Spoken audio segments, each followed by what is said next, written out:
E estamos de volta com o Conversando na versão de 2022. Esta conversa vai ser com o Pedro Filipe Galvão Matias, filho da Irmelinda e do Jorge, irmão do meio do Jorge e de Mariana, nascido a 23 de dezembro de 1987, em Lisboa. Pedro, bem-vindo. Obrigado pelo convite. Obrigado por teres aceito o convite. Vamos começar, como sempre, pelo início. Sim. Quem era o Pedro enquanto criança? Como é que foi a tua infância? Bom, a minha infância foi uma infância de bairro, por assim dizer. Eu lembro-me em pequeno de estar sempre a brincar na rua com os meus amigos, com o meu irmão, com a minha irmã. Na altura nós vivíamos ali onde era o chamado Largo das Palmeiras, Ok. ali em baixo. E pronto, nós brincávamos muito por ali, fazíamos casas em papelão, na rua, fazíamos guerras de bagos, daqueles bagos das palmeiras. Foi uma infância muito positiva aqui em Grândola. Boa. Uma infância um pouco diferente das de hoje em dia, não é? Sim, nós hoje em dia é uma era muito digital, por assim dizer. As crianças gostam muito de se entreter com os tablets, com os telemóveis, com a internet, que é mesmo assim. Nós, na altura, os brinquedos já eram um bocadinho evoluídos, mas não nessa... Eram mais divertidos. Eram mais divertidos, por assim dizer. Obrigava as pessoas a interagir mais umas com as outras. Em termos de escola, estudaste sempre em Grândola? Sim, estudei sempre em Grândola, estudei portanto, na escola primária, fiz até o 4º ano. Depois estive na escola básica EB23, também em Grândola, até ao 9º ano, portanto foi do 5º ao 9º. E depois fiz o ensino secundário na escola António Inácio da Cruz. E durante essa estadia na escola secundária já tinhas um pouco a noção do que é que querias ser quando fosses grande, digamos assim? Não. Sempre foi uma questão que às vezes me colocava a mim mesmo. Eu sabia que queria continuar a fazer os estudos, mas não sabia exatamente em que área que deveria de seguir. Na altura até pensei em radiologia. Foi uma coisa que me veio assim na altura à cabeça, mas depois acabei por entrar por o caminho que atualmente sigo e que faço de profissão. E quando é que sentiste esse chamamento para a área que exerces agora? Na verdade foi um pouco por aconselhamento de um amigo também aqui de Grândola, o Nuno Gonçalves, que ele é engenheiro biomédico. E na altura nós sempre fomos muito amigos e na altura ele falou-me, olha Pedro, há um curso que tem uma parte muito técnica, que eu sempre gostei de fazer coisas, construir coisas, Trabalhos manuais. E de desenhar também. E ele falou-me, olha, é um curso interessante que envolve uma parte artística, por assim dizer, manual, e depois tens a parte terapêutica, digamos assim, que consegues juntar as duas coisas. E eu fui pesquisar um pouco sobre isso. Na altura não conseguia perceber exatamente bem ao certo como é que iria ser o trabalho, mas achei interessante e decidi atirar-me de cabeça, por assim dizer. E então foste para o Algarve? Fui estudar para a Escola Superior de Saúde do Algarve, da Universidade, e o curso chama-se Ortoprotesia e é um curso na altura que nós fizemos de 4 anos. O curso também existe na Escola Superior de Tecnologias de Lisboa. O curso, pronto, de uma forma resumida, nós estudamos para construir dispositivos ortopédicos feitos por medida, neste caso próteses mesmo, próteses de membro superior, próteses de membro inferior. Neste caso, as próteses são vistas como uma forma de substituição de uma parte corporal em falta, ou então trabalhamos também na construção de ortóteses, que são dispositivos potenciar uma parte corporal que precisa de ser, digamos, auxiliada. Porque para além da parte de construção de próteses, a parte das ortóteses atua muito, por exemplo, vou aqui dar um exemplo, a escoliose. A escoliose, normalmente o tratamento antes de ser cirúrgico é feito com ortóteses. Existem vários dispositivos que, neste caso, o adolescente vai usar, ou o adulto, dependendo das situações, num determinado período de tempo em que esse dispositivo vai fazer com que a coluna volte novamente ao sítio inicial. Sim, nós temos também esse... E então, foste para o Algarve e uma primeira pergunta que surge é: qual foi a diferença que sentiste ao sair de Grândola, que foi sempre a tua terra, e foste para um sítio diferente?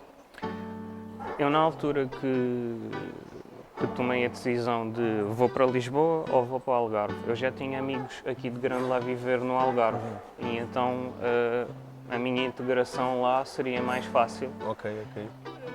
E eu também tinha alguma curiosidade sobre como viver em Faro e estudar lá.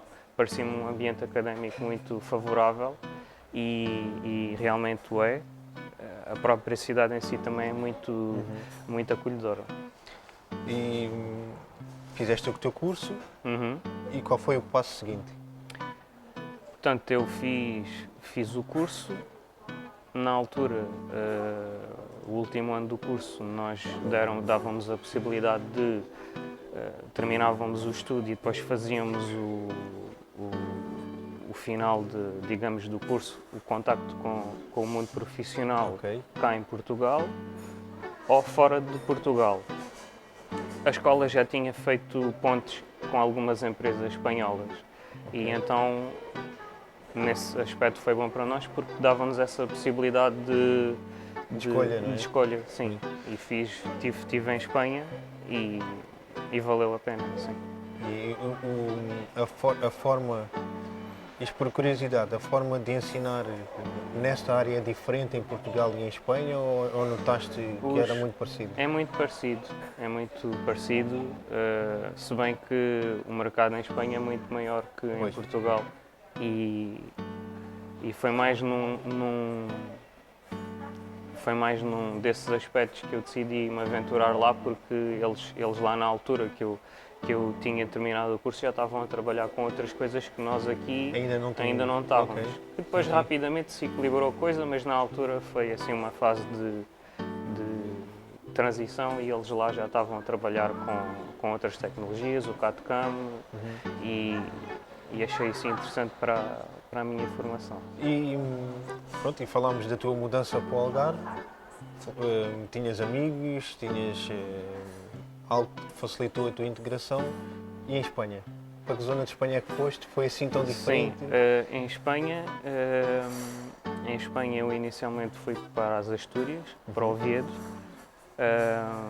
Fui com duas colegas do curso, portanto nós o que fizemos foi um pouco, chegámos à cidade, ok, vamos procurar uma casa que dê para dividirmos pelos três, para partilharmos os custos, né, da casa, mas foi um pouco diferente de chegar a um sítio que pronto, não conhecia ninguém, né? Apesar de tudo a língua é diferente, sim, os costumes são diferentes. Eu que até pensava que me ia desenrascar bem com o espanhol ao início, uma coisa no dia a dia, não é? Vamos às compras, vamos ao shopping, falamos espanhol, as pessoas percebem, mal ou menos percebem. No contexto profissional é um pouco diferente. Aí demorei um bocadinho de tempo a desemburrar a coisa. Pois que os termos são todos eles diferentes, apesar de dizerem o mesmo. Sim. Pensava que nesse aspecto ia ser mais fácil, mas depois é uma questão de meses, até uma pessoa chega a uma altura que já o próprio cérebro se adapta. Associa. Sim, se associa e o diálogo sai já quase sem... Então, após a tua estadia em Espanha, regressas a Portugal. Sim. E aí o Pedro ortoprotésico lança-se a sério no mercado de trabalho. Sim. Eu quando terminei o estágio, Eu, na altura, já, quando estava em Espanha, tinha uma ideia mais ou menos de uma coisa diferente que eu pudesse fazer no meu trabalho para fazer cá em Portugal. E, na altura, inscrevi-me num programa que havia de empreendedorismo, que atualmente, por acaso, nem sei se ainda está em vigor ou não, que era o Passaporte para o Empreendedorismo, em que inscrevi uma ideia do que é que estava a pensar fazer. E por sorte também, e Trabalho, né? por trabalho também, que é mesmo assim, acharam piada à ideia e decidi, ok, vou testar e vou ver se isto funciona ou não. Estive aqui em Grândola sensivelmente um ano, mais ou menos, mais coisa, menos coisa. O projeto no final não teve a rentabilidade que eu esperava, ou seja, não me Não te dava os satisfazia dividendos? também, Ok, sim, para sim. continuar a fazê-lo e por coincidência, que é mesmo assim, fizeram-me convite para ir trabalhar para Lisboa. Ok. Então, esclarece-nos aqui um bocadinho mais em relação ao que é ser ortoprotésico. A função que tu desempenhas, o trabalho que tu desempenhas é uma coisa muito específica, mas ao mesmo tempo tem uma abertura gigantesca, não é? Sim, sim, nós, como te falei há pouco, nós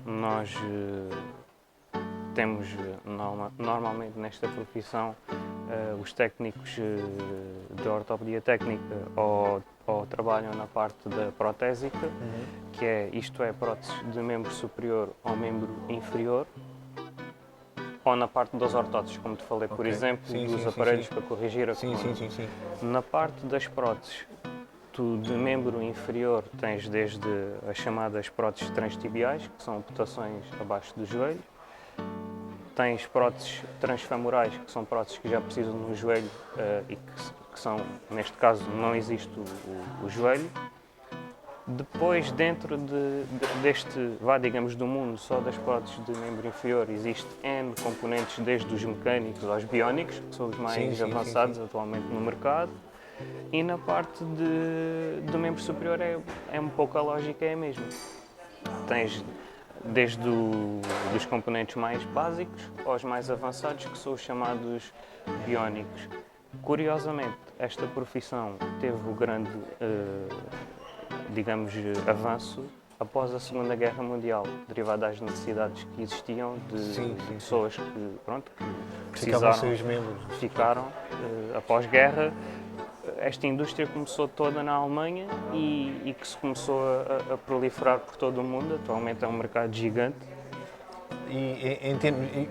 Ainda há bocado, quando conversávamos um bocadinho, a sensação que eu tenho em relação às pesquisas que fiz acerca do teu trabalho é que é algo que supostamente é visível, mas ao mesmo tempo não vemos assim com tanta facilidade no Sim, dia a dia. Pessoas com próteses e algo assim do género, não é? é verdade. Sim, normalmente não. Essas pessoas existem, não é? Claro. Mas em termos visuais, normalmente essas próteses também são a estética de que ela é construída é mesmo para disfarçar, entre aspas, a parte Exato. visual. Ou seja, Sim. a pessoa, se usar uma prótese com uma calça, tu podes a pessoa Tocar é como se fosse. é como se fosse. Pois. Então, visualmente, nós não conseguimos aos nossos olhos captar isso. E depois, ainda para mais, se for uma pessoa que já usa há muitos anos a prótese, então o andar é completamente Igual. É igual. É, De certeza que já passaste por atendimentos, entre aspas, com pessoas com graves lesões. Qual foi a situação assim que mexeu um bocadinho mais contigo? epá, olha, assim de repente estou aqui a tentar ir buscar aqui à minha memória. Há vários. Não te consigo dizer assim exatamente agora um caso em particular que possa dizer que. Por exemplo, há bocado falávamos e tu mencionaste que uma das pessoas que mais procura o teu tipo de serviço são pessoas com diabetes. Sim, Logo aí. do leque, digamos assim, pacientes que nós temos, a maioria deles as amputações ocorreram derivada ao diabetes, sim. Há outros problemas de saúde associados, mas infelizmente é os diabetes. É derivado ao estilo de vida que atualmente as pessoas têm, vida sedentária, uma alimentação pouco cuidada, sim, e pouco exercício físico, por assim dizer. Isso é tudo um conjunto de fatores que influenciam a isso acontecer. O tabagismo, por exemplo, é também um deles. Em termos de... Também mencionaste há pouco que a pandemia fez com que essas pessoas, os diabéticos, sim, não fossem acompanhados da forma mais adequada sim, é que verdade. deveria acontecer. Sentiste que a pandemia teve um impacto muito grande no teu trabalho? Sim, de alguma maneira sim. Nós, para já, não posso dizer os efeitos reais da questão da pandemia na minha profissão, mas posso dizer que uma grande percentagem dos amputados que nós recebemos para se fabricar os dispositivos é derivado às diabetes. No contexto da pandemia, acontece que muitas dessas pessoas que precisavam de seguimento médico, neste caso as tais consultas para fazer o rastreio e o controlo, deixaram de serem feitas com essa regularidade e muitas das vezes quando se vai ter que tomar uma decisão já vai tarde e a consequência realmente leva à amputação. Okay. Para finalizarmos esta parte do trabalho, o teu trabalho não é apenas e só construir uma prótese, envolve escultura, desenho, Sim. Trabalho manual. Explica-nos um bocadinho mais resumidamente estas vertentes todas. Sim.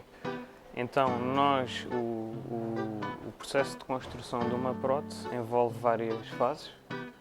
A fase inicial, nós fazemos uma avaliação da pessoa, temos que primeiro ver que tipo de prótese é, a tipologia da prótese, temos que ver o corpo da pessoa se está preparado ou não para receber esse dispositivo. Se porventura tiver tudo ok para avançar, nós, para iniciar o processo de construção, temos que fazer o molde, neste caso, da superfície e do shape do corpo da pessoa. Sim. Nós, nessa etapa, normalmente, o método tradicional, por assim dizer, de o fazer é através de ligaduras de gesso.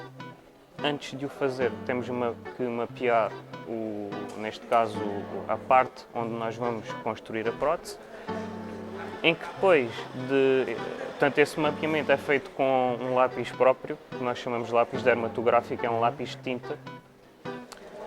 Portanto, a ideia é, ao colocar a ligadura de gesso na superfície que nós queremos obter, quando retiramos o molde do corpo da pessoa, por dentro da parede interior do molde está esse mapeamento feito desde pontos ósseos onde nós vamos ter que ter atenção na correção, tecidos moles, neste caso tecidos flácidos que nós podemos realizar alguma contenção.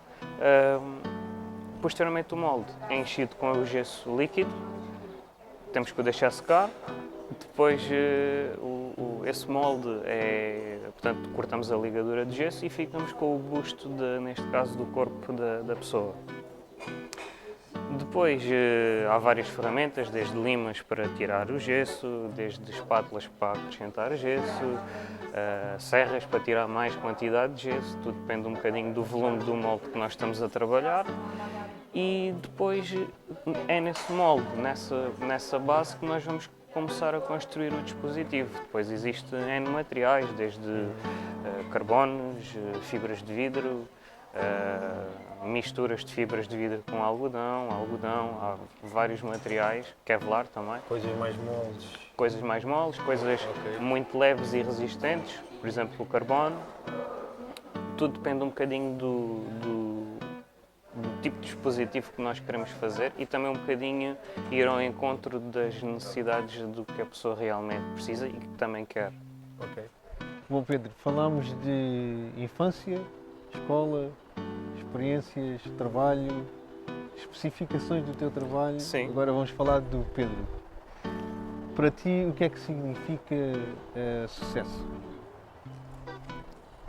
Bom, o sucesso é muito relativo, acho. Acho que uma pessoa, se puder fazer aquilo que gosta, acho que já é de certa maneira, posso ver isso como um sucesso, sim. Eu poder fazer aquilo que eu gosto, acordar todos os dias de manhã, ir fazer uma coisa que me dá prazer e que me faz sentir bem, acho que isso é o mais importante. E para ter sucesso precisas de inspirações. Quem são as tuas inspirações? Bom, as minhas inspirações, isso é uma pergunta. Bom, não sei, tenho várias, se for virado para o contexto profissional. Tenho os meus colegas, tenho a minha família também na parte pessoal. Voltando aqui à questão da parte profissional, portanto, eu já trabalho na minha profissão há cerca de 7 anos, sensivelmente. Agora, no final deste ano, vai fazer os 8. Trabalho com um colega muito especial, que é uma pessoa que já tem alguma idade, já tem muita experiência de trabalho e de vida acumulado, e é uma pessoa o meu colega Arlindo Sousa, que me tem acompanhado nesta jornada profissional. É uma pessoa que, quando nós temos uma ideia na cabeça, vamos experimentar fazer este dispositivo desta maneira, assim. Primeiro vou perguntar ao Arlindo.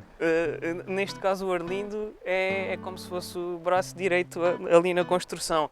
Pedro, mas olha, se calhar vamos experimentar, em vez de pôr a peça dessa maneira, vamos experimentar a pô-la com um ângulo diferente ou de maneira diferente. Sim. E há ali uma troca de ideias e isso ajuda-nos muito a evoluir. E sem dúvida que é uma das pessoas influências na minha parte profissional. Em termos de livro, qual foi o livro mais marcante que já leste? Dos livros mais engraçados que já li, foi A Profecia Celestina. Foi numa altura em que eu estava a descobrir um bocadinho o mundo das energias e daquilo que nós chamamos para além do físico. E na altura, eu que nem nunca fui, quando era mais jovem, uma pessoa muito virada para a parte da leitura, comecei depois não sei, acho que depois de ler esse livro comecei a desenvolver algum gosto pessoal por esse tipo de espiritualidades, e hoje em dia digamos, do tipo de livros que eu gosto mais de ler. Música. O que é que o Pedro Matias ouve? Gosto de vários tipos de música. Gosto de rock, gosto da minha banda favorita de rock, gosto de Doors. Gosto também muito de música eletrónica, tenho vários artistas que gosto. Não gosto de reggaeton, detesto reggaeton. Tirando isso, acho que ouço um bocadinho de tudo. Em termos de aventuras, tens alguma experiência que queiras ter do género radical, viagens, algo assim do género? Sim, se tudo correr bem este ano, vou fazer uma viagem com o meu irmão à Amazónia. Vamos estar lá cerca de mais ou menos 15 dias, com um grupo de xamãs, e vamos estar lá com os nativos, mesmo lá a partilhar com eles o dia-a-dia. É algo que nós já estamos a planear há algum tempo, e se tudo correr bem irá acontecer. Vamos ver, espero que sim. Como é que tu gostas de aproveitar o teu tempo livre? Olha, o meu tempo livre gosto de aproveitar para passear pela natureza. Eu, neste caso, que vivo em Lisboa, muitos fins de semana costumo ir até à Serra de Sintra. Sim, Já sim, conheço, sim. pronto, à medida que uma pessoa costuma ir mais vezes, vai explorando mais e vai Sim, sim, sim, conhecendo, sim, sim, sim. e adoro, é um dos sítios que eu gosto muito de passear.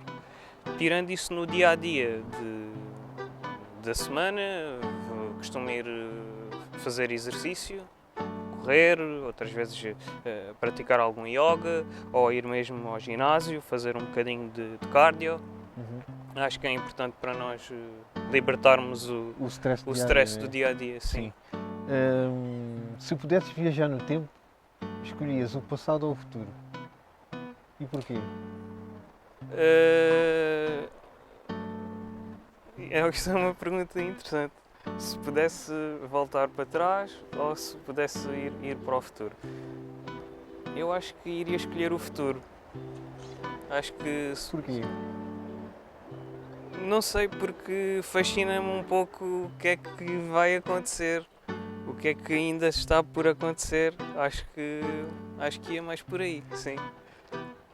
Se pudesses passar uma hora a conversar com uma pessoa, de qualquer pessoa do mundo, quem seria essa pessoa? E podias escolher uma pessoa viva ou morta, quem seria essa pessoa e do que é que falariam?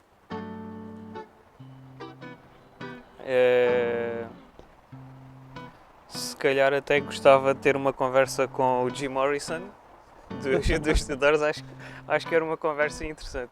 Gostava de, não sei, de perceber um bocadinho que tipo de pessoa é que era. Gosto assim um bocadinho da loucura dele. Acho uma personagem na música, na história da música, muito marcante e acho que era uma pessoa que eu gostava de conversar uma hora, sim. Pedro, estamos a chegar ao fim. Esta conversa vai ficar arquivada no site da Juventude GDL, Sim. que é o site do município de Grândola. Daqui a 10 anos vais poder rever este vídeo. Sim.